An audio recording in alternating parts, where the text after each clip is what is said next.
10টা বেজে গেল, এরপরে এটা অফ হয়ে যাবে, এটা আর খোলা যাবে না। এই জন্য লম্বা করা যাবে না, শর্টের ভিতরে।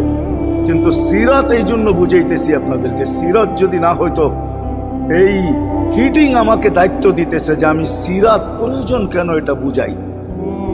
ডাইনে বামের কথা না বলি, সিরাত কেন প্রয়োজন, কতটুকু প্রয়োজন, শ্বাসে শ্বাসে প্রয়োজন না কদমে কদমে প্রয়োজন, জীবনের প্রত্যেক পর্বে পর্বে প্রয়োজন না শুধু আখেরাতে প্রয়োজন, দুনিয়ায় প্রয়োজন না। না না, এটাই বুঝাইতে চলতেছিলাম আপনাদের। এই রসুলকে কাছের থেকে দেখলে ভাগ্য খোলে, যার কথা মানতে পারলে ভাগ্য খোলে। হায় হায় কেমনে বুঝাবো, জানোয়ার চিনছে, আমরা চিনি নাই।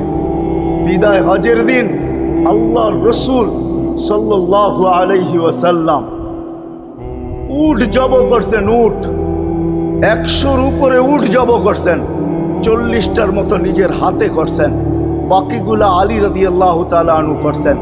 যখন আল্লাহর রসুল করতেছিল তো উটদের ভিতরে ঝগড়া চলতেছিল, কার আগে কে আসবে আর হুজুরের শরীর নিচে গলা দিবে।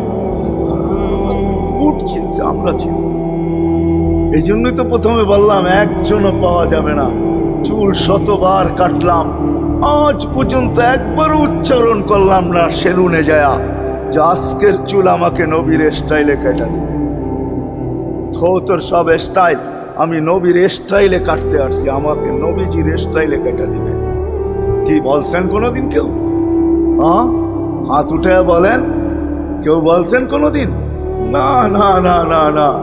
আপনি ভালোবাসেন বটে, কিন্তু আমার বিশ্বাস যদি একদিনও বলতেন আর একদিনও কাটতেন তা আল্লাহর